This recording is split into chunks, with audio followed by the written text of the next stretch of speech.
This is Turn 1 Thoughtseize. I'm Aaron. And I'm Ari. And this is episode 103, which I am calling War Spike Change-lings, which is an oblique reference to a very old card that sees no competitive play at all. It was reprinted in a Modern Masters. It was good enough, at least for that. Was it really? Yeah, I don't even remember which one, but it was in one of them. So anyways, the card's called War Spike Changeling. Get it? Because it's like war. Yeah, it was in Modern Masters, the original one. Yep. It is certainly not the worst dragon of all time, but it's not a good dragon. It's not. Or Kithkin. Huh. Ain't that about a bee? All right. So anyways, housekeeping. Deck Builder affiliate link. Please go check it out. https://store.decked builder.com/T1Thoughtseize. They help keep the lights on. Our Patreon is still going as well. Patreon.com/Turn1Thoughtseize, all spelled out. Thank you to our new patron, Andrew. Andrew, if you're listening, which I hope you are. If you didn't get the link to the Discord for some reason, send me a message and I will send it to you. Also, recap. So I'm back from Chicago. You're back from London. I did that NRG series weekly broadcast while I was out in Chicago. There was a small audio issue in the beginning. We got there. Everything was cool. People were great. The store was really nice. I'd never been there before. So I'll put the VOD in the show notes in case people would like to watch it. There was metagame. So you went to Mythic Championship London. Yep. How did that go? I went 1-2 in draft and 2-3 in constructed and was not in day 2. I played Tron. Notably, I did not keep a lot of 7-card hands, and a lot of people who did well with Tron kept a lot of 7-card hands.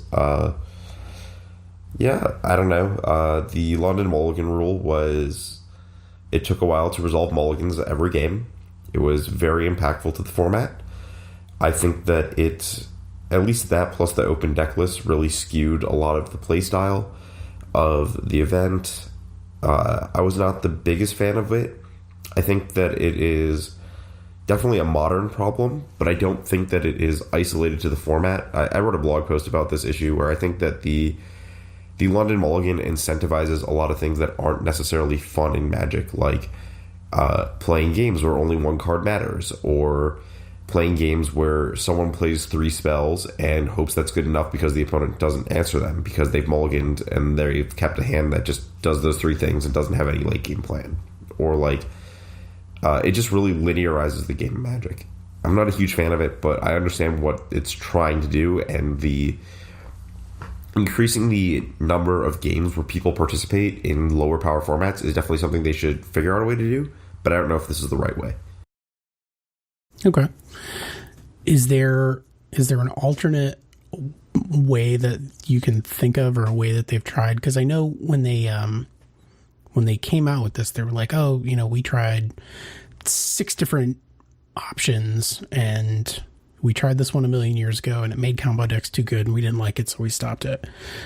And then something changed. Yeah. Personnel, maybe. I'm not sure what the shift was. That wasn't even that long ago, right? Vancouver was 2015, so it's been under 4 years. So in the scope of Magic, that's not that long. Like the Paris Mulligan lasted almost 15 years, more than 15 years.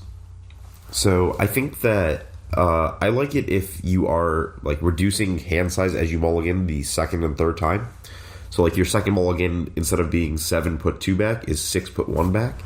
I think that cuts a lot of the power in the strategies that are really trying to abuse this, which helps at least a little and makes it a little more costly to try to aggressively mulligan, which kind of cuts off the real big problems with this mulligan. So that would be where I'd start, but I'm not 100%. Okay. And like the thing that struck me is you can basically never have a combo deck in standard again. Like a real, like 1, 2, 3 kill you kind of thing. Because if this is the rule, then that standard is just going to get completely dominated by whatever that thing is. I mean, Nexus is already bad enough. Some of the stuff that they printed in War of the Spark, some of which we may even touch on in our main section, really gonna drive that deck to the point of obnoxious prevalence. Yeah, I actually am less concerned about combo decks and more just concerned about singular powerful cards. Like Pack Rat would just be the worst ever with this rule. You are playing Mono Blue Devotion against Mono Black Devotion. They're going to cast turn 2 Pack Rat. Good luck. Yeah. If they change it now, that means there's already a year and a half or 2 years worth of development that's like in the pipe that doesn't account for it. Yep. Yeah. All right. I mean, hey, look, I will give them the benefit of the Mulder. I want to believe that whatever they decide will be okay, and we just have to kind of deal with it. Yeah, I guess we'll just see what happens. Take it as it comes. Yeah. Yep. Humans was very good. A lot of my impression and the stuff that I've heard from other people is that the open deck list, obviously with Meddling Mage, was like a big deal. Yeah. But I don't know what your experience of that was. So it's not just Meddling Mage. Humans was one of the decks that used the London Mulligan rule for the first Mulligan the best, because you're always just trying to look for a 1-drop. And some of the big concerns about Mulligans is that you get like duplicate legends or whatever clunking up your hand. So you can like pretty easily get to like a powerful hand on 6 with that deck with just the single Mulligan and not lose a ton. Also, it's not just Meddling Mage, it's just like knowing that you need to have a Thalia in your opener, or like what keeps you can have if you have open deck lists. Like on the play, turn 2 Thalia, no 1-drop is good against some decks, but it's just not good enough against like the Mirror or Tron. So that kind of those kind of decisions are just made for you without if you don't know, you just have to mulligan that. I noticed there were some conversion rate issues with decks that people thought were particularly good, especially even considering the mulligan. Yeah, let's see if we can pull up Frank Carson's post. Tron had a sub 50%, but I think there was a sufficient amount of hate for that. Nothing was above like 55%. It was actually pretty flat, which I think speaks to no one really having anything new and broken that like people weren't prepared for. And also like there wasn't even a consensus among the main teams. So like sometimes you'll have an issue where like, not really issue, but like, you know, a deck has like a 59% win rate. You're like, wow. And then you look at the people who played it. It's like, yeah, these are just all the best players in the room played it. So they got a 59% win rate, but their win rate with a random like deck would be 57%. So they didn't really gain that much value. But, I mean, this time I think that was like Hardened Scales put up reasonable results, Adnaz put up reasonable results, and Humans put up reasonable results, you said? Yeah, so just in conversion rates, the best ones looks like, well, Ad Nauseam had very few pilots, but had a 75% day 2 conversion. Jund had an 80% day 2 conversion off of 5 pilots, who then failed to like top anything, as far as I know. Logan Nettles, notable Moto Ringer, he went 11-5 with Jund. I believe he went 8-2 in Constructed. All right, I didn't see the lists down to like top 64 or top 32 or anything like that. Yeah, I scanned the like X2, the 8-2 deck list. Yeah, it's not the easiest to navigate. Logan just plays black green. That's just all he does. It's okay. I've got it up. So, notably, Phoenix was slightly above 50%. Humans was 55 or 54%. Scales was just over 55. Whir was 54%, and then I guess Esper Control was 40%. So eek. And everything else was kind of, I guess Amulet was like 44%, but that deck really did not benefit from the Mulligan rule.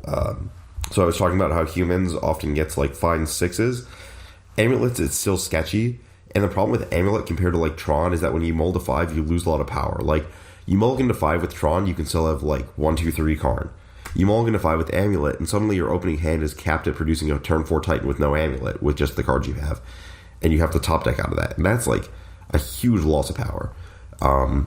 Considering that, like, if your opponent is going to mulligan to 1 through 3 Karn, like 40% of the time or whatever it is, you just can't afford to do that in this format.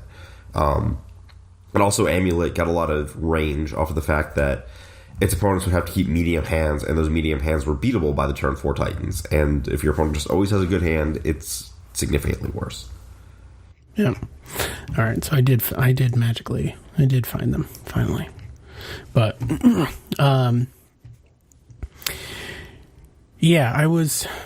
I guess people just hated dredge out too hard. I mean, people finally apparently figured out that Ravenous Trap is like pretty much the best if you're not gonna, even if you are gonna run Leyline. Like I get the mulligan thing with the Leyline, but if you're not playing like Faithless Looting or some way to recycle the extra copies, I hate putting extra blanks in my deck. I think that, so my experience with Leyline and Trap was that I like Trap in like quite a few decks. I think that it depends on the scope of the game you're trying to play. I think that Trap was good in much more aggressive decks. So like I had Ravenous Trap in my Infect sideboard. I almost played Infect, but it could never beat humans in a million years.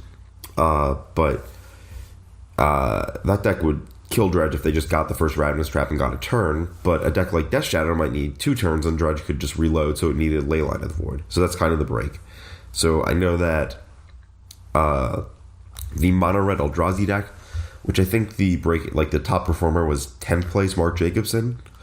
That deck wanted Leyline because, again, the clock is slower. Ravenous Trap would probably be a card. Obviously in Phoenix because it's a spell, but looking at the other decks, I guess Tron has Relic and Artifact stuff. It's kind of more interested in having the Relics protect against Surgical. I think humans could want some Ravenous Trap because, again, it's got a clock, but actually humans just beats Dredge with Auriok Champion and copying it a bunch. Dredge has huge issues if there's 2 Auriok Champions on the table. It's like, here are all of the creatures in my deck, and the humans players like, I'm at 53 life and you have 5 cards in your deck. Good luck. Right. Yeah. Okay. Yeah, so that was all, 24 to 27. Top it. All expected decks. There was nothing. No, I think there was like 1 or 2 decks that were a little more represented in the top, however much. I think Phoenix was actually really represented in the like very top list, but with such a flat win rate, I don't really know what to take from that. Notably, the top 8, for the record, for the people who may have missed that, it was 2 Tron, 3 humans, an Is It Phoenix, a Scapeshift, like red-green Scapeshift Titan, and why am I blanking on the last archetype? Affinity, yes, because Sperling just came out of left field with Frenzy Affinity, which I talked to some people on my team about before the event. Basically, it's got a rough Phoenix matchup.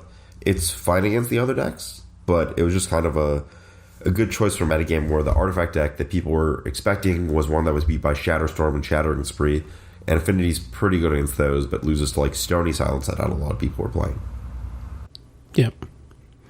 Yeah, I didn't see any Stony Silences to speak of, which was surprising.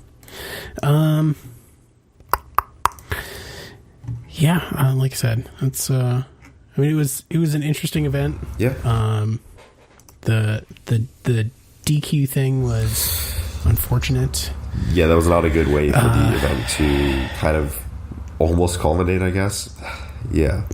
Yeah, it was.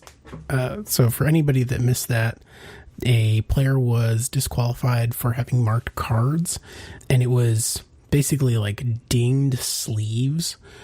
Oh, have you seen the photos they posted today? I saw the photos, and it looks bad.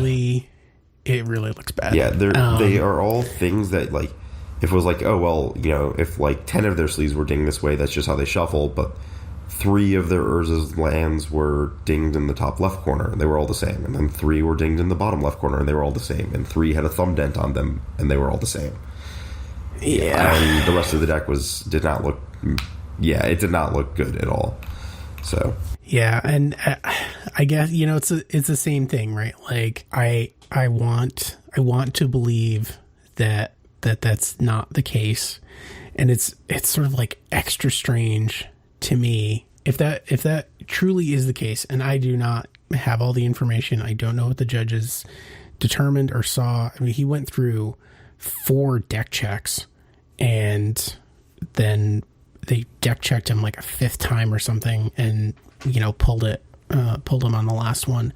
I don't have all the information. I was not there. I am not a judge.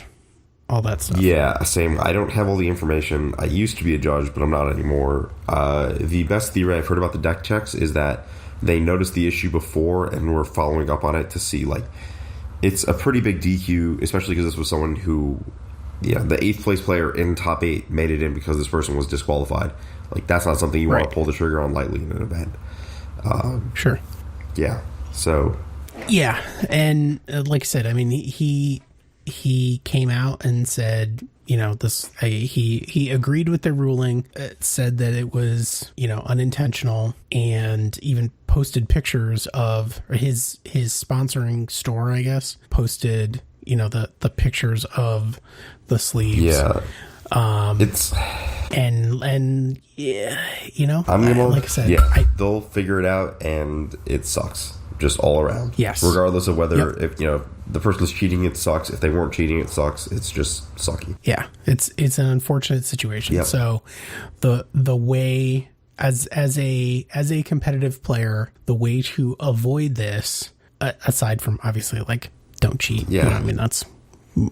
Assuming that is not your intention, pay very close attention to the condition of your sleeves. Not that I'm like, the world's biggest comp REL player, but I keep like 10 extra sleeves and 10 perfect fits in the back of my deck box just in case. And that has been enough. Like I use the Dragon Shield mats right now. I haven't had, I've never had cause to replace more than, one or two, but like pay attention to dust, pay attention to, just like that table gunk. Yeah, use a playmat. Table gunk doesn't migrate to playmats. The thing that I do is every like 5 or 6 rounds, I'll take my 15 sideboard sleeves and just take a random 15 main deck cards and swap the sleeves over just so that, the sideboard cards are going to get shuffled less. And if you just keep doing that over and over, all your sleeves get shuffled about the same. So, there you go. Just make sure you like shuffle your main deck and just randomly select them. Otherwise, like if it's just sorted and you just took 15, it's just like, well, you just put your 15 sideboard sleeves on lands or whatever. That's not great, but yep, yeah, because that's it's a real thing. What else? Oh God, this Neoform. Oh guy. gosh, yeah. So we're going to be talking about War of the Spark cards in Modern, but there's one that just probably. It's not going to be in Modern for long. So for those who haven't seen it, there's a extremely aggressive combo deck in Modern featuring Neoform, which is green-blue sorcery. As an additional cost to play it, sacrifice a creature. Search your deck for a creature card with converted mana cost 1 greater than the creature you sacrificed. Put it onto the battlefield with an additional +1/+1 counter, and then shuffle your library. So this is a very similar effect to Eldritch Evolution, a card from Eldritch Moon, which was 1 green. You sack a creature as a cost, both sorceries, by the way. And Eldritch Evolution, you could get any creature with converted mana cost up to 2 greater than the creature. So it's not constricted to just 1 greater, it's any amount up to 2 greater. And then Eldritch Evolution exiles itself, but for the purposes of this combo, it's not relevant. So the way this combo operates is, from Cold Snap, there was a cycle of free spells where you exile 2 cards of a color from your hand to cast them. So notable additions that people played with from that were like Fury of the Horde with Gristlebrand before to take extra combat steps, or Commandeer showed up on occasion. That's the one that gains control of a non-creature spell. So that pops up every once in a while. Whenever I see it, I'm like, oh, yep. There's that thing. So the green edition of that cycle is a 5 green, 7 converted mana cost creature, and it has some text. Don't worry about it. It is just a free 7 mana creature. You sacrifice that to either of these, and you can find Gristlebrand. And once you have Gristlebrand, you just draw your deck with Nourishing Shoal. So like the same engine we're used to seeing in the Goryo's Vengeance, Nourishing Shoal, Gristlebrand deck. Notably, this deck plays a Talkaton Worm so that it can use this Summoner's Pact to find the Allosaurus Riders, the 7-drop creature. It's green, so you have a free green spell that finds it. You can find it with that, or you can find your 15 mana Talkaton Worm to gain multiple draw 7s for Gristlebrand. And then you just kind of draw your deck and you kill via the ad nauseum kill con of Sivian Spirit Guide plus Lightning Storm.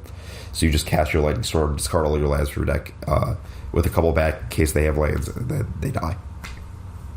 But notably, this is a 2 and 3 mana card, and you can kind of just play your free 7-drop and go off on turn 1.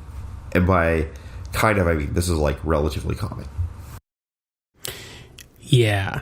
So I actually, while I was recording a league for YouTube, I actually came up against this deck, and the the giveaway apparently is if you see a Yavimaya Coast, that means that this person is playing this deck, because they went like Yavimaya Coast, and I was like, is this some weird like lantern or something? Because they were running like Llanowar Wastes at one time. So I was totally wrong. And so the person like does the flim flam, gets their Grizzlebrand, goes through the whole thing, fails to find enough lands to kill me from 20, and then concedes. Cool. So that was match 1. Match 2, and they weren't using Lightning Storm, they were using Seismic Assault, which I think is probably the issue that they were having. It's about the same. I've also seen Boba Rigmos Enrage, which is another 8-cost creature, so you can you don't need to find your triple red. You could, in theory, like get mana to cast another Neoform and sack another Allosaurus Rider. But yeah, there's a lot of ways to do it. So then the second match, they did the same thing. I was like, whatever, land go. I was playing red green Eldrazi, so I mean, doesn't do much on turn 1 unless it's like birds go or whatever. And same thing, they did the thing, right? They discarded, they spent 5 or 6 cards to like get this Grizzlebrand on the battlefield, did Nourishing Shoal, all this other stuff, and then they once again failed to draw enough cards to kill me with. And if they have less, like if they get to that point, they have less than 7 cards in their library, they're stuck. So yep. If you're there, unless you have, they also do, because why wouldn't you? They also play Manamorphose, so you can exile 2 Simian Spirit Guides, cast Manamorphose, get your blue-green if you're like in a jam to get your Neoform off on turn 1. You've got options. There is no way that this deck is ever allowed to like win a GP. Yeah, the Chancellor of the Tangle being a commonly played card in a deck is probably not a good sign. Yeah. So this is my advice, my non-sarcastic advice would be, if you don't want every single other card in this deck, like if you don't plan on playing Goryo's Vengeance, then do not buy into this deck. You're going to get gouged on Allosaurus Riders, which is like this deck has come and gone before even. So when Eldritch Evolution first came out, people were trying to do this. And so now we have that like 8 copy redundancy, and Neoform costing 2 obviously makes a big difference. So this is not a thing. This is like the Blazing Shoal Infect, the Breaking and Entering combo. Like something will happen that will make this deck not a thing. And my suspicion is it's just going to be an Allosaurus Rider ban, because it's super clean. It doesn't hit any deck other than this one. It solves the problem completely. That is the enabler. So it sort of like hits all the things. That makes sense. So save yourself some heartache. I guess if you want to spike some FNMs between now and May 20th. Yeah, now and May 20th. There are notably, the biggest event, I believe, is the SCG Classics being held at 2 different standard events. So there you go. Go crush some classics. Get some store credit, and then put the deck in a box next to your Breaking and Entering deck, and it will stay there forever. You can play it at your leisure at the next No Ban List Modern tournament, which you'll still lose to Eldrazi, but you can play it. Bottom line, do not buy into this deck. If you have like Chancellor of the Tangle, Auto Chthon Worm, or whatever it is, or Allosaurus Riders like in your bulk box, I would sell them immediately. Like, yes. I would sell into this hype super hard. because it's going to be brief. Yeah, I agree. Anywho, so War of the Spark, top picks. We each did just 5, but these are 5 like real contenders. Like I think based on sort of your list, and I tried to pick mine from coming from like a very serious constructed play stance. I am very confident that all of these picks will see constructed modern play. Yeah, there's exactly one, but I'm going to listen to you on that one because I have not thought through the implications of it yet. All right. Well, we'll come back to it when we get there. Okay. So, all right. Why don't you start us off? Yeah. What was your number? Okay, yeah, this is just currently my favorite card in the set. It is Narset, Parter of Veils. So this is a 1 blue Narset Planeswalker. She has the ability, it's a static ability, so all the Planeswalkers from the set have static. Her static is, your opponents can't draw more than 1 card a turn. And she is -2. Look at the top 4 cards of your library. You may reveal a non-creature, non-land card from among them and put it into your hand, and then put the rest on the bottom in a random order. She starts at 5 loyalty. So she gets 2 baseline minuses, then hangs out at 1. So I didn't really think about Narset being a card, and then I played against it in draft. And I was like, oh, because it, like, I just put it all together. It's like, well, this shuts off all the cantrips in your opponent's deck. They can't cast Serum Visions. They can opt on your turn. They can Sleight of Hand, but like they can't Manamorphose on their turn. They can't Faithless Looting. That card's a total joke with this in play. They can't activate Jace the Mind Sculptor. Teferi's Plus looks a lot worse. There's just a lot of cards that get shut off by this. And then the -2, well, you effectively look at your top 8. And it's not quite choosing the 2 best spells, but like you can find Planeswalkers and Artifacts and Enchantments, and basically you can find threats and answers with this. So like it reads, in practice, it seems like it reads a lot like Dig Through Time over 2 turns, where you look at the top large number of cards of your deck and get 2 great cards from that. So it feels like it's a mix between like Leovold or Spirit of the Labyrinth and Dig Through Time instead of a creature, and that just sounds wonderful. And I think this card is going to see play in literally every format. Yeah, it has already started ruining people's days in Legacy. I saw somebody post a very sad screenshot, them having Narset Part of Veils in play, and their opponent just like brainstorm on the stack, and then they conceded. Yeah. So the exact deck I think I would play in Modern is, so previous co-host Zach Allen recently made the finals of a tournament with Esper Control in Modern. And I think that is where I would want to start with Narset.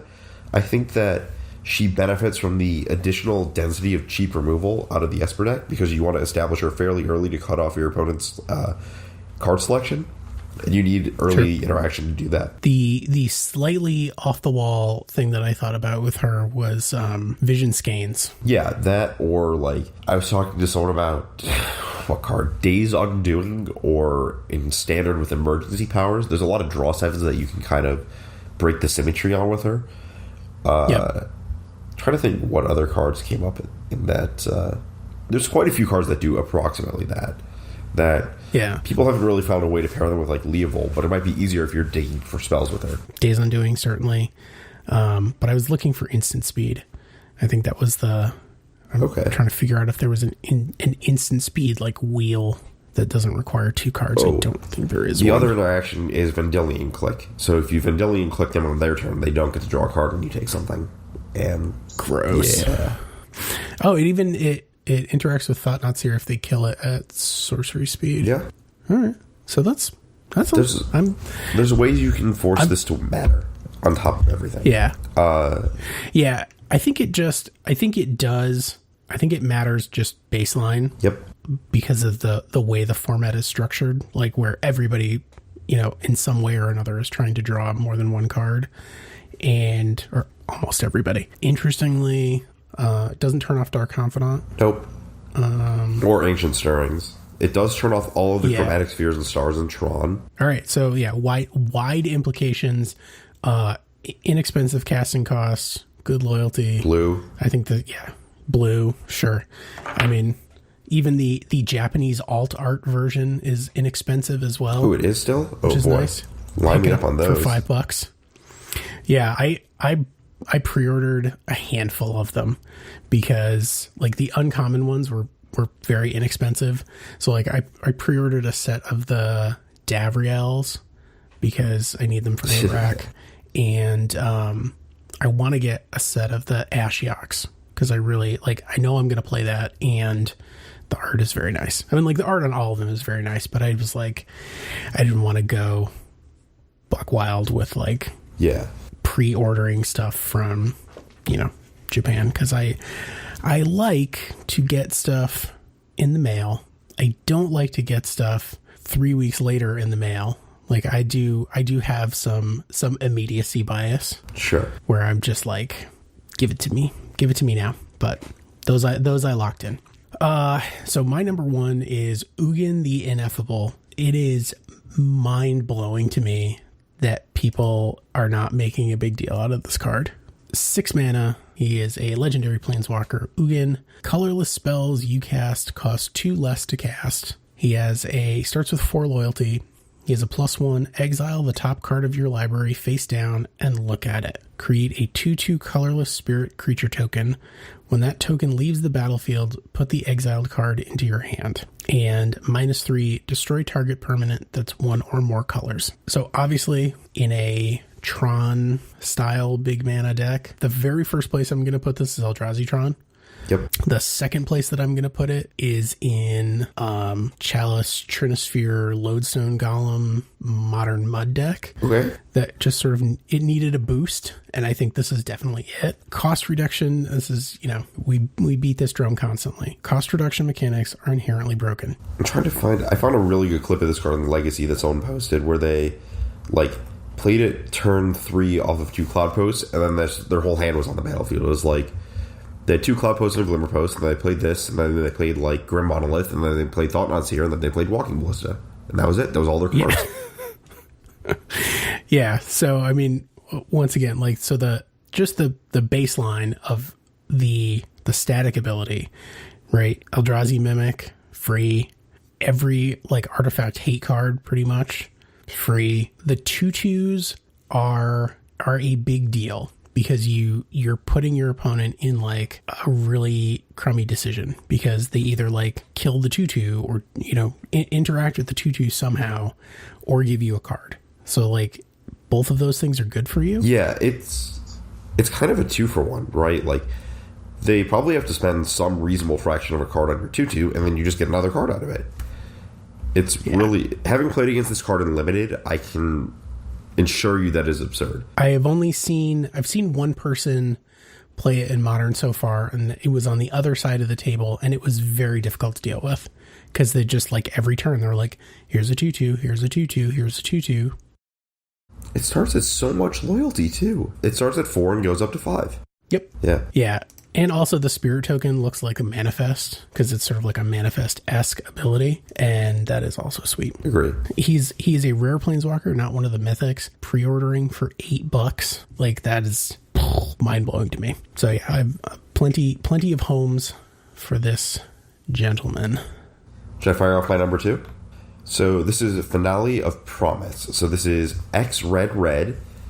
You can play an instant and or sorcery card from your graveyard with converted mana cost X or less without paying their mana cost. And then it's got the bonus finale text of like, hey, if you paid 1 million mana for X, if X is 10 or more, then you get to copy each of those spells twice and choose new targets for the copies. Great, whatever. I'm interested in the fair mode. I think most of the finales are going to be played without X equals 10 or greater. And a Canadian player named Warren Smith, who's kind of just been like the driving force behind a lot of the development on like just the red degenerate aggro deck axis. So like the Monastery Swiftspear, Hollow One, Soulscar Mage, anything in that realm where you're like, you have Faithless Looting, but like all red cards.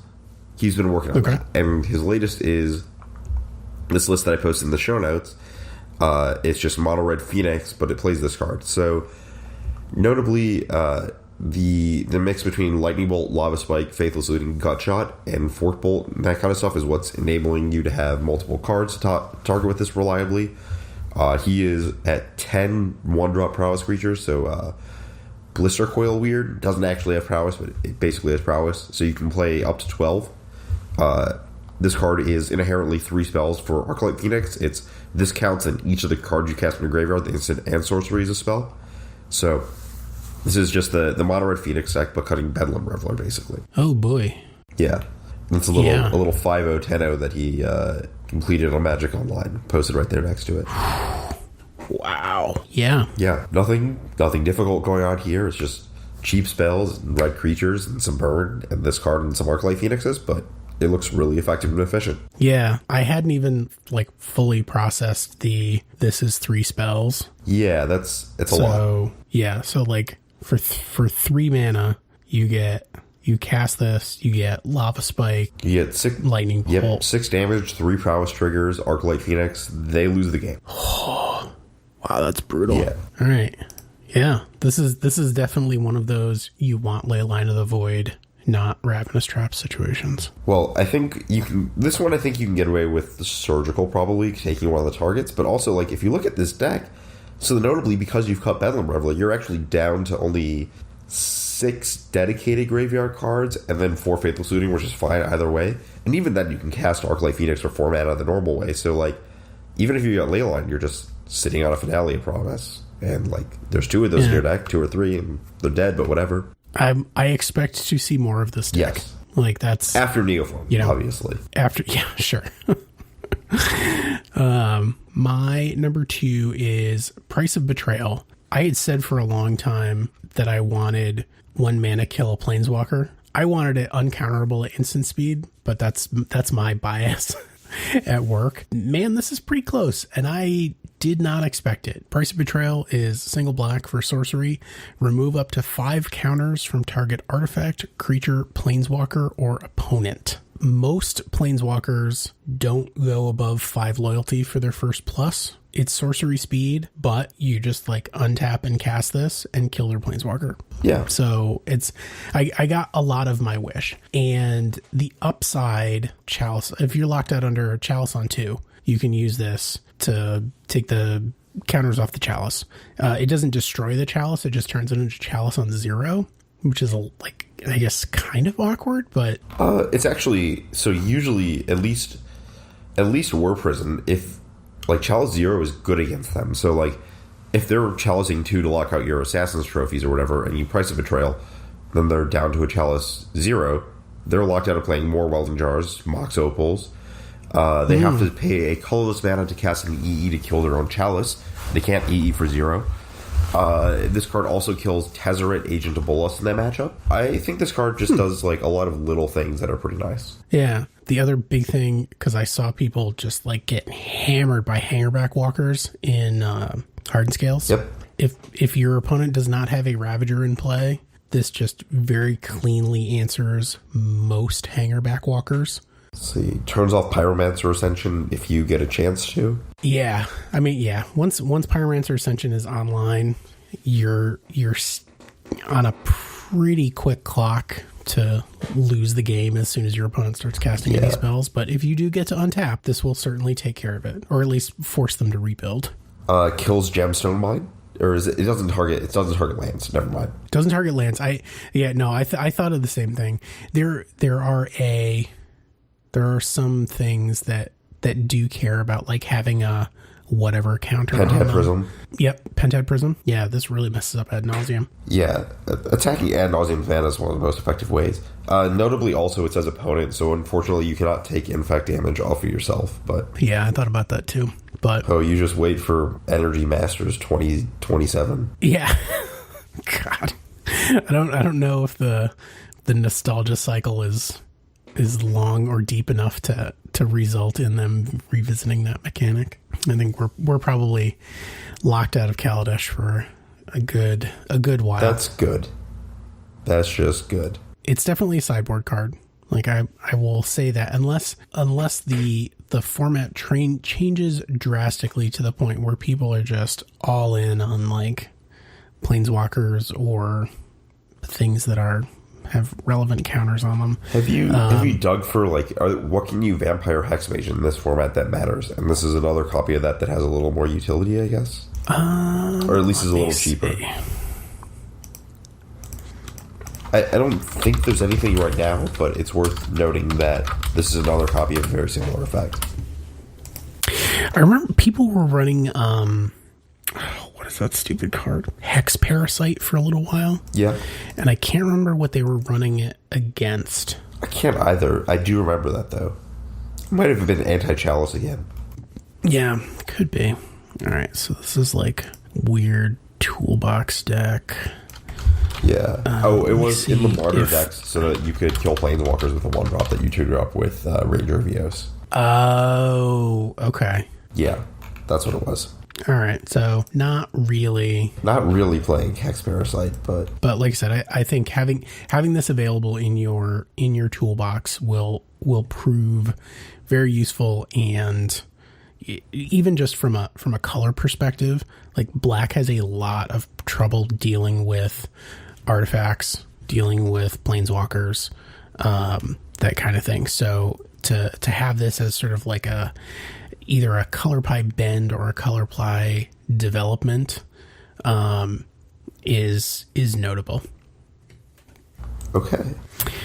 All right, number 3. I put down Callous Dismissal, which is probably, it's kind of biased towards some old Storm days where people got excited about Silent Departure and Void Seer, and admittedly this was a legacy. It was like, well, this bounces a permanent and you can Burning Wish for it and it costs 1 mana.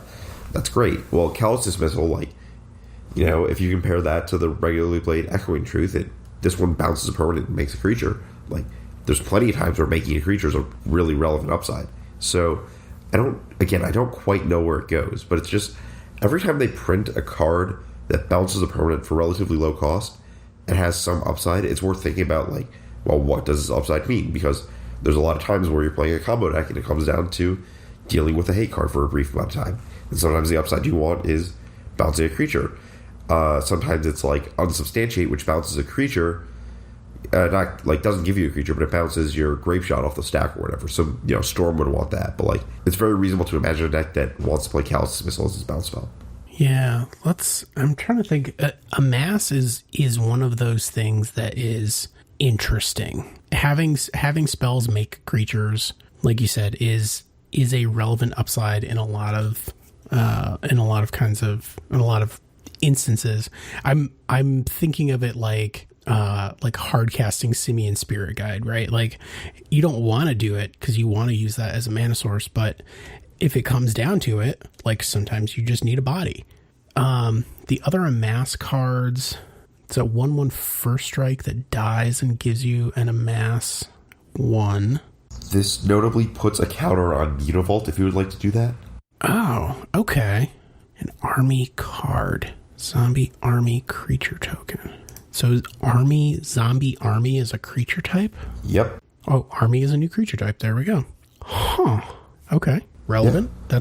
That's a real thing. Mutavault is a commonly played card. So Lazotep plating, I could definitely see decks that would want that. Amass 1, and then you and permanents you control gain hexproof until end of turn for 1. It's like a hexproof that also stops a Liliana's Triumph or Liliana activation. Yeah. So I'm thinking, Bogles, I think is where I could see that. Right. It's Liliana minus this in response, sack the token, save your suited up crazy guy. Yeah, there's weird blue-green Bogles decks that have the unblockable auras. Yeah, so I think once you get past 2 mana, they start getting kind of...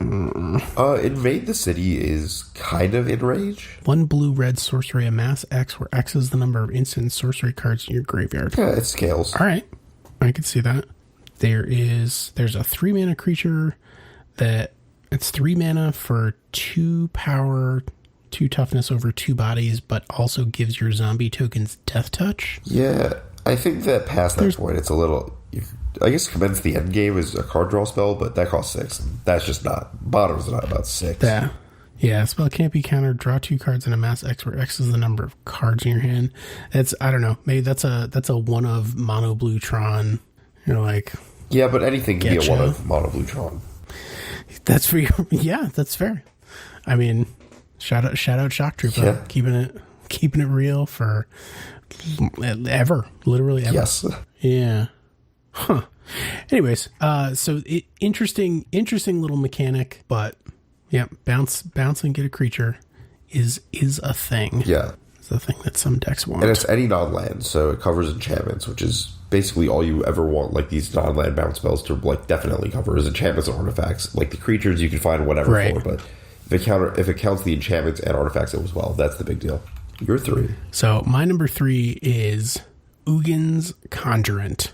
When this came out, I saw somebody post about casting this for 0 with Celestial Kieran, and I thought, that is the stupidest thing that I've ever heard.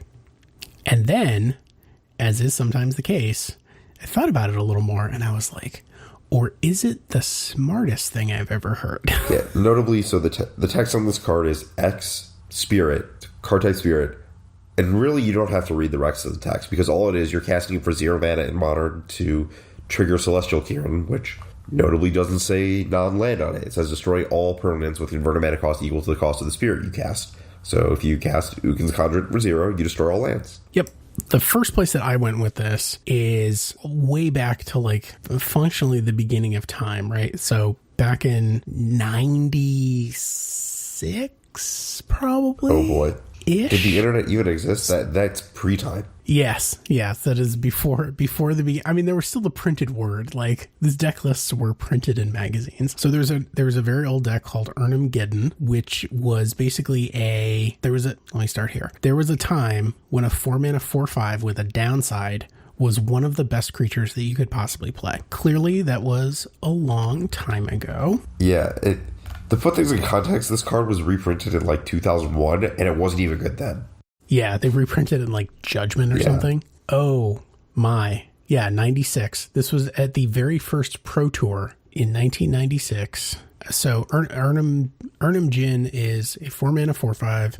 Creatures your opponents control have Forest Walk. It's at the beginning of your upkeep, you give one of their creatures Forest Walk until end of turn. But it can't target walls. That would just be broken. Well, thank God. They were really thinking ahead to the future of Magic when they put the no wall clause in there. The solution to this problem is to just cast Armageddon and blow up all the lands, because if you don't have any forests, then the Forest Walk isn't relevant. That weirdly worked. It was an extraordinarily powerful deck. It also got to play Balance and Strip Mine. Like, I'm not saying that it's nothing, that those cards were also in the deck, and Swords to Plowshares. However, the idea is something that still holds true. Like, I play like Standstill as kind of the same feel. I'm thinking of back before they changed the split card converted mana cost rules, you could cascade into Boom Bust with Bloodbraid Elf, and that was a big thing and extended at the time. Sure.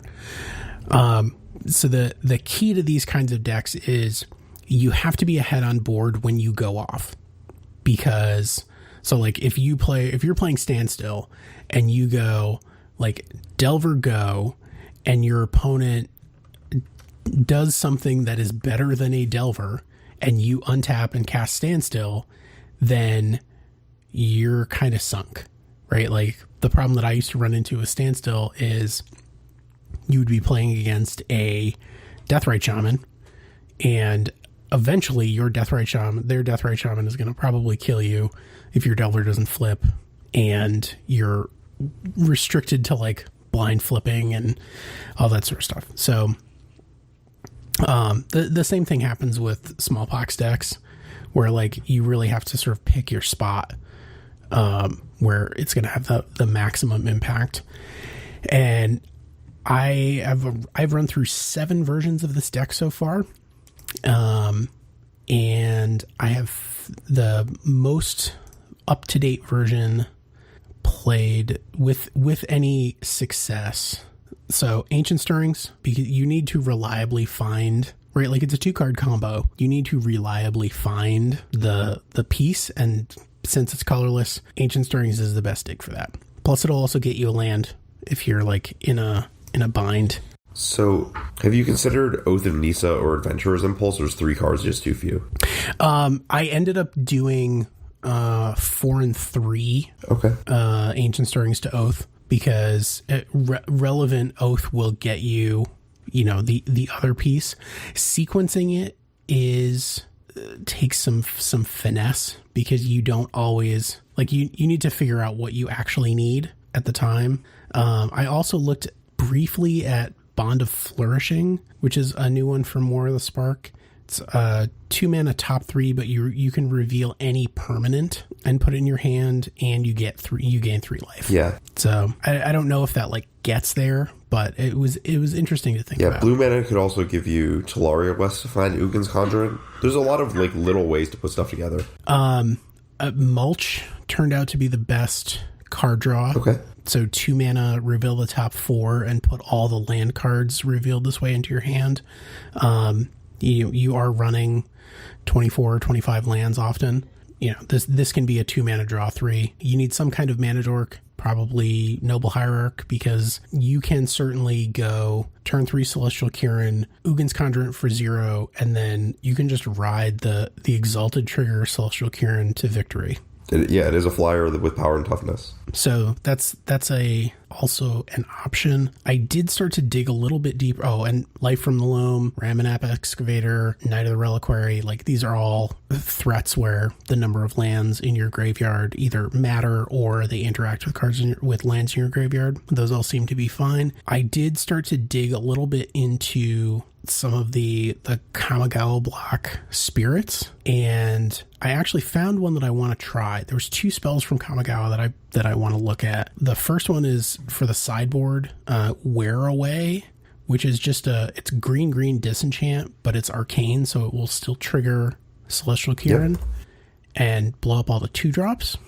So I thought that had some possible applications. And then I also looked at this card called Elder Pine of Jukai. Ooh, I know what that one does. Yeah, so 2 and a green for a spirit. It's a 2/1, and whenever you play a spirit or arcane spell, reveal the top 3 cards of your library, put all land cards revealed this way into your hand, and the rest on the bottom in any order. It has Soul Shift 2, and I do not remember the text of Soul Shift, but if it works the way when it dies, you recur a spirit with CMC 2 or less.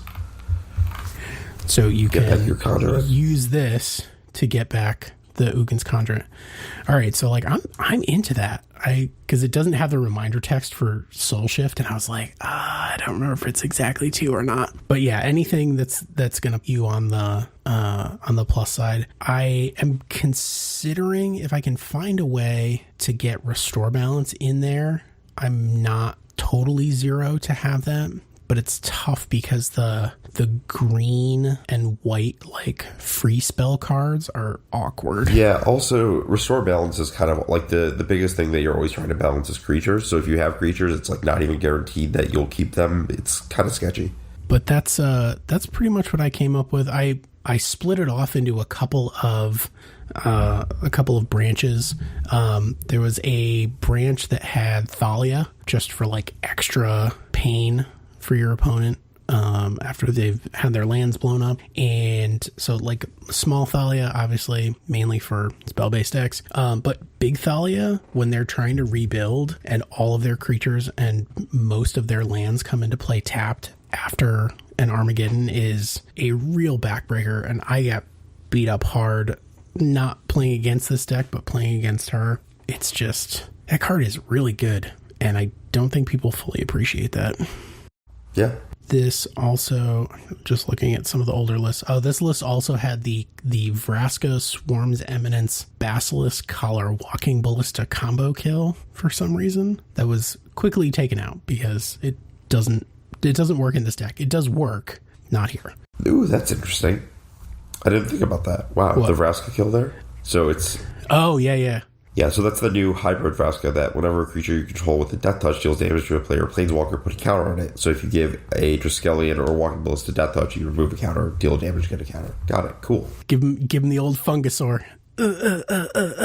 But yeah, I think the archetype, which previously did not exist in Modern, I think now has room to grow. Conjurant 2, just as like an EE with Celestial Kirin in play, is not 0, right? Like, yeah, if you're playing against that's humans, really good. And you're just like, oh, I cast this for 2, kill your Thalia, like, and it's all creature based. That's the other thing that's sort of like very relevant. Kill your Thalia, both of your Thalia's lieutenants, all your meddling mages. That checks out. I'm here for it. I'm ready. I do think that there is a metagame call element to it, because without giving up slots to really, really loose like jank enablers, you don't really get to go off before turn 3. So if you're in a world where like everybody's playing Affinity or something like that, this isn't the way to go. But you could certainly modify it to, if that was that world, you could have Chalice, you could play the Gemstone Caverns, like try to do fast Chalice with Thalia or something like that to offset it. But the core like 30 or so cards that make that Armageddon style deck work are definitely there and definitely have legs. For sure. These are not terrible cards. They are a very real combo together that they're just playable on their own. For some extent. Oh, Hooting Mandrels was the other card that I was thinking of using with this. I was like, okay. Duh. Like, I just need I just need a creature to ride to victory, and a 4/4 trample for a single green mana is a very good card. Cool. What did you have in number 3? 4 now, I guess. Yes. Or number 4. So I had Dovin's Veto. So this is it's not a huge upgrade. Blue-white, counter target spell, or counter target non-creature spell. This can't be countered. But very specifically, this answers an issue that blue-white control kind of had, which is there's a lot of combo decks right now trying to fight back against your counter magic with their own. So, like, they will dispel your counter spell. They will pack negation your counter spell. And this is just like, that just doesn't happen. So the play pattern with uncounterable counterspells is that if you are playing a threat and then if you play Teferi and they play a counterspell and then you counter it, they can just counter Teferi again. But if they play a threat and you counter it, then that's just going to happen. So they're much better on the defensive. So Veto cleanly answers a couple of the decks that I think blue-white, you could say, was kind of sloppy against, like ad nauseum. The notable deck I could think of that Veto was not good against but looked like it might be would be Infect, where they are dispelling your Path to Exiles. So like you're initiating the exchanges that become the Counterspell Wars. So it's a little different. So like they'll path, you'll path, they'll like Vines, you'll counter it, and then they'll dispel back. And they can use it effectively against Dovin's Veto by like countering the path itself. But other than that, I think it's a very effective negate upgrade. The upside's relevant. It's not just kind of like rider text. I'm not a counterspell connoisseur, but I do hate having my spells countered. So I'm ready. I'm on board with not having my counterspells countered. Yeah. My other experience with this card has been in Limited, where it's been very good because it counters Planeswalkers. So that's not something you normally think about in Limited, but now you do. What do you mean? 37 Planeswalkers is like a... Well, only the first 36 make it into the actual packs. The 37th comes with the whole box. Oh, okay, sure. Yeah, and you don't get to play with that in your draft deck. Yeah. But so 36, it's more than 10% of the set. This is one of the ones that has promo art too, right? Yeah, there is a promo version of it. So that's always nice. I like the full-ish art. The art is not as full as I hoped it would be. I was hoping that it would be like one of the Void Slime promo style, where it's just the same art but the whole frame. This just has like a blue-white split. It looks like a signature spellbook card. Yeah, it still looks cool, but it's the same art. Could have made it a little better, but I guess Dovin is kind of like a secondary character. So I don't expect we will see much of him. Yeah, they aren't even quite sure how many fingers he has in these arts. So that's right. The Vidalkin on some plane have 6 fingers, but I guess on other planes they have 5 fingers. Yeah, Kaladesh they have 6, and here they have 5 or something like that. Sure.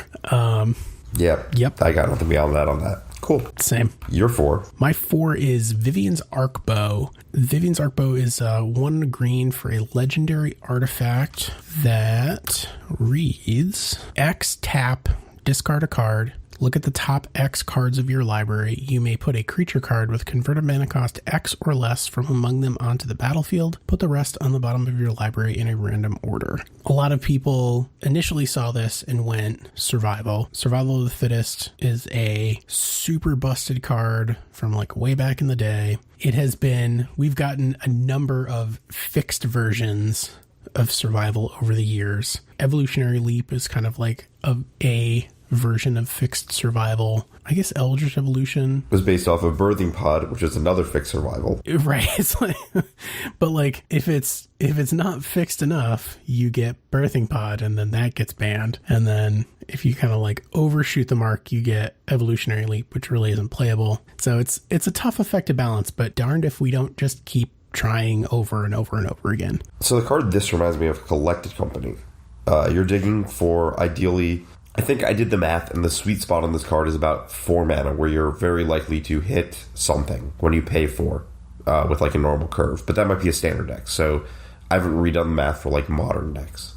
So I went through and sort of looked at old survival decks, more recent survival decks. Like actual survival is a deck in Vintage, and a very good deck in Vintage. One of the things that we are missing is Basking Root Wallet. Yep. So like something with Madness 0 would be like the real like super duper enabler for this. What I ended up with was 34 creatures with a Faithless Looting, Hollow One, Vengevine, like Noose Constrictor, like that whole thing. Okay.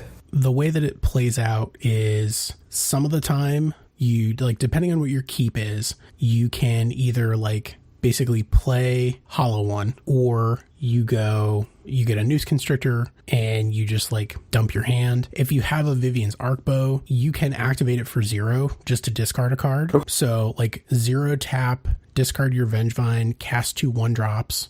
There's a Memnite in there too, which is just occasionally you'll hit a Memnite, or you have it in hand to trigger your Vengevines. You can also trigger Vengevine off of multiple free Hollow Ones. Okay. I haven't like live play tested it, but I've goldfished it to the point where I feel like it's ready to be tested. I added 2 Flamekin Harbingers in there as not only another 1-drop, but also a way to set up Vengevines. Okay. So it comes into play. It's a single red for an elemental, and when it comes into play, you search your library for an elemental and put it on top. So you can use that to set up a Faithless Looting. So you make sure you always get one. And like I said, just another 1-drop. You need a density of 1-drop creatures to really maximize. I have also found that 4 mana is probably the sweet spot even in this deck, because it gives you enough dig that you're going to hit a creature, and no matter what you hit, everything except Hollow One and Street Wraith, you'll cast it. So I do think that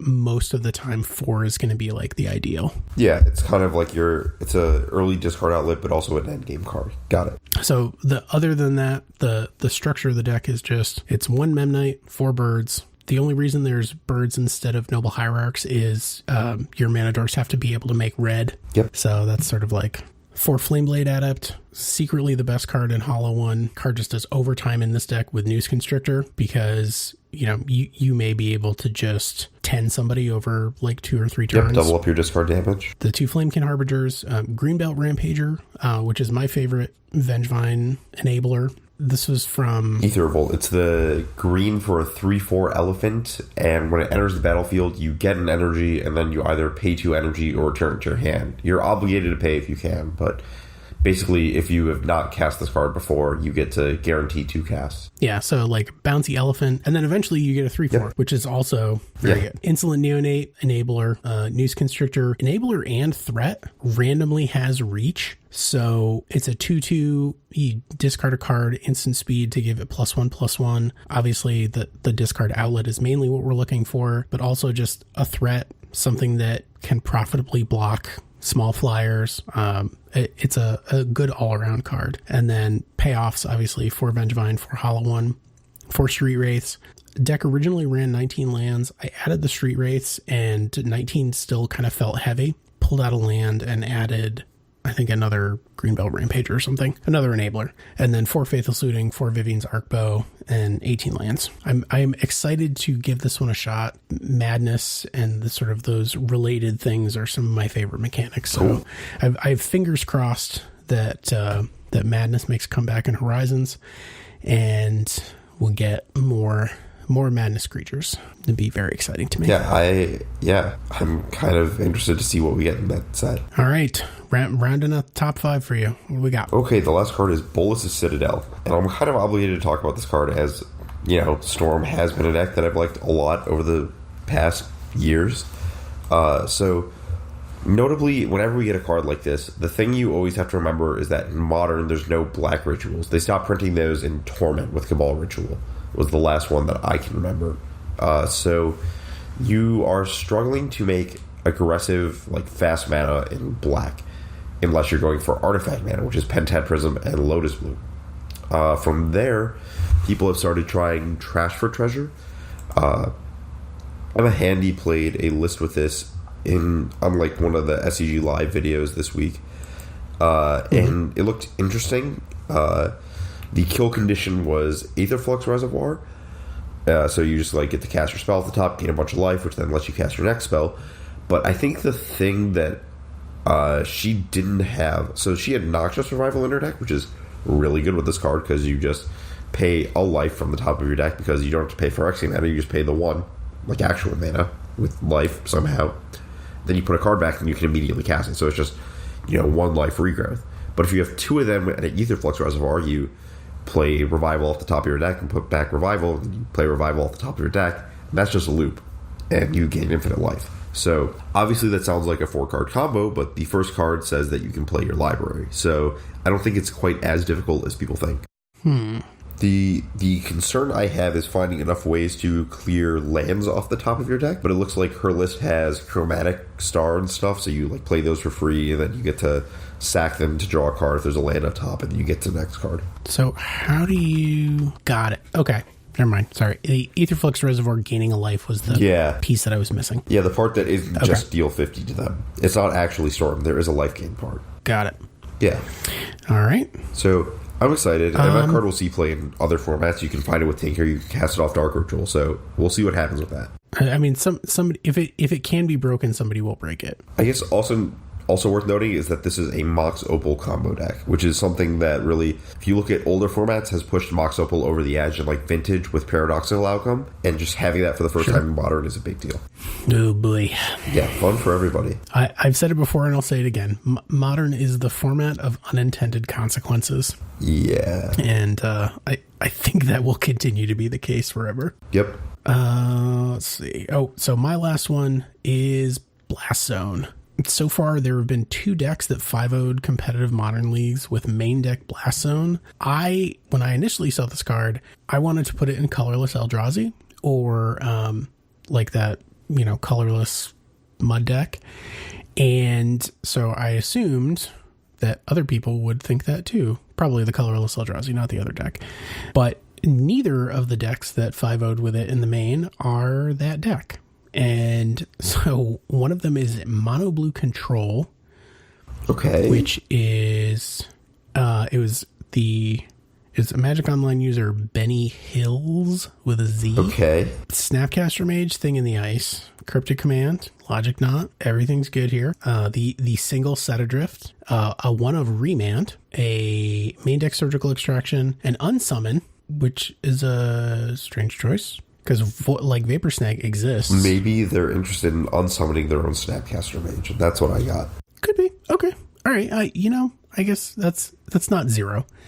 A Jace, 3 Spreading Seas. So this is essentially Blue Moon without the moon and the red. That's a lot of withouts. It's a lot of withouts. But they're running 2 main deck Blast Zones. You know, in a deck like this, blue, you're sort of filling the gap in blue with dealing with permanents. So you can deal with creatures easily. You can, you know, to a certain extent, deal with non-land. Dealing with multiple creatures is so much in these blue decks. Like, between that and Thing in the Ice, you might actually be good against something like humans. So Blast Zone is a land, comes in untapped, comes in with a charge counter on it. You can tap it for colorless mana. You can pay XX and tap it to put X charge counters on it. And then you pay 3 and tap to sacrifice it. Destroy each non-land permanent with converted mana cost equal to the number of charge counters on Blast Zone. Right? Like, this is Ratchet Bomb, Wrath of God, Creeping Corrosion, all in one card, and it's an untapped land. Yeah, notably, you can't... It starts on 1, so you can't sweep zeros like with EE, but it gets everything else. Unless you Vampire Hexmage it. I believe it was... The one for Standard was Soul Diviner. You were going to remove the counter with the... It's the 2/3 for blue-black that taps to remove a counter to draw a card. Right. There you go. So if you need to kill a bunch of tokens or something, those things, those tools are available to you. But just on its face, as the card plays, it's extremely strong. And you can keep, like Ratchet Bomb, you can keep ratcheting it up over the course of a couple of turns. So, like, if you're in a situation where you're staring down, like, Gurmag Angler, if you can just sort of, like, juggle it for a couple of turns while you're ratcheting up your Blast Zone, like, you can get your Blast Zone to 6, 7 over the course of a couple of turns. And then if you don't have any other way to deal with it, then it will work in a pinch. Yeah, you can also just, like, know your opponent's deck and preset it. Like, you can. That's how you can sync your mana on the turns they don't play into your counter. Yeah, I am a big fan of this card. The other deck was Tron, but not the Tron you're thinking of. Okay. It was mono blue Tron with Gemstone Caverns, Mirror Battlesphere, and Sundering Titan. This is like mono blue Tron, like real, like Cyclonic Rift in the main mono blue Tron. This was a 2-for-1 because they were playing Blast Zone, but they were also playing New Karn, or like a new Karn. So worth touching on. For sure. Karn the Great Creator, 4 mana, colorless planeswalker. There can never be a Karn that isn't, like, at least somehow oppressive in a format. Like, someday, just colorless planeswalkers. Anyways, I'm fine with it. Anyways, activated abilities of artifacts your opponent's control can't be activated. So it's the Stony Silence text, which, one-sided, notable for Modern, includes Darksteel Citadel. Yes. Its +1 is until your next turn, up to 1 target non-creature artifact becomes an artifact creature with power and toughness each equal to its converted mana cost. Also notable, this is not artifact you control. So if your opponent has a Chalice of the Void, a Welding Lotus Jar, Bloom. Yeah, Lotus Bloom, like any of the, like, Mox Opal, you can plus to destroy them. Like, that's and it can't be, you can't use Welding Jar to save it, because its power and toughness are equal to 0. It's not dying through combat damage. So it can't be regenerated. And then the -2, the thing that there was a big flap in the beginning when this card was spoiled, where the MTG Finance Luminaries went out and bought up all the Mycosynth lattices. Because his -2 is you may choose an artifact card you own from outside the game or in exile, reveal that card, and put it into your hand. I dislike wishes just as a card design, personally. I think they're just, like, clunky and weird and awkward, and they create very bad situations, but they exist. Whatever. You can play this guy on 4, -2, go get your Mycosynth lattice out of your sideboard, and Mycosynth Lattice is a 6 mana artifact that says all permanents are artifacts. Yeah, and all spells cost colorless mana or something. Yeah. Mycosynth Lattice, 6 mana, all permanents are artifacts in addition to their other types. All cards that aren't on the battlefield, spells, and permanents are colorless. Players may spend mana as though it were mana of any color. Yeah. So basically, you get this, you put it into play, and your opponent can't activate anything. Yeah, at all.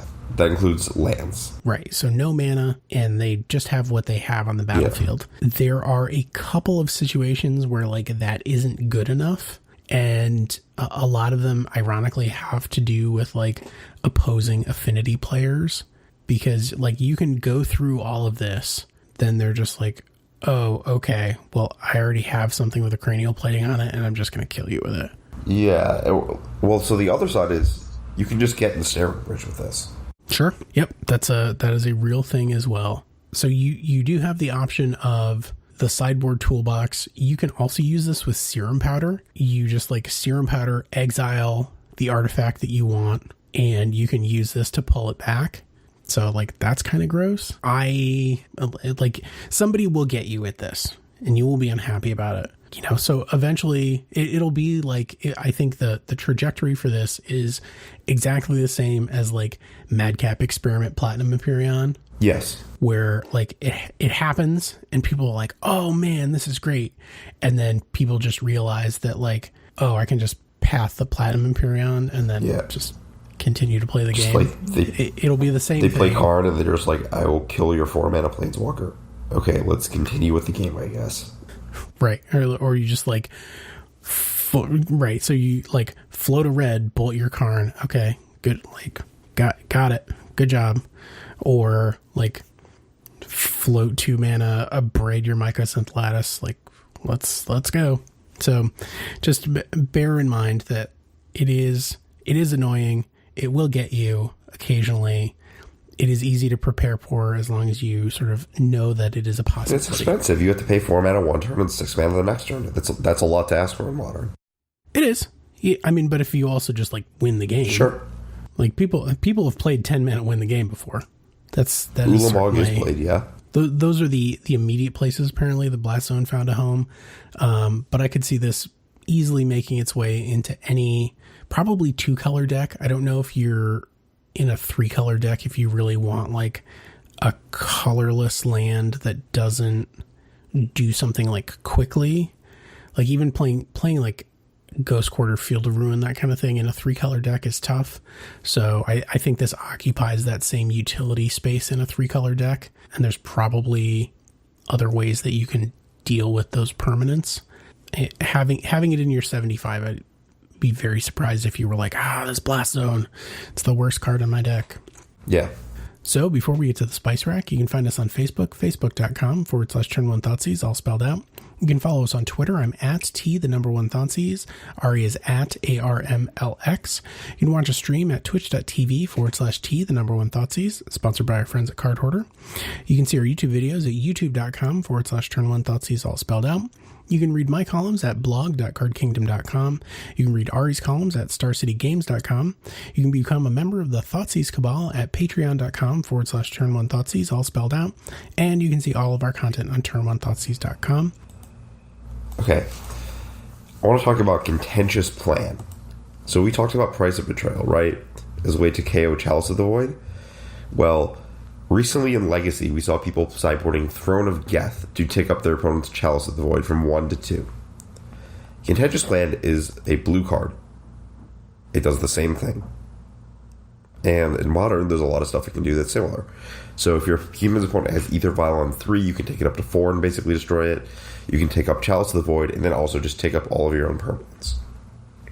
And notably, let's see.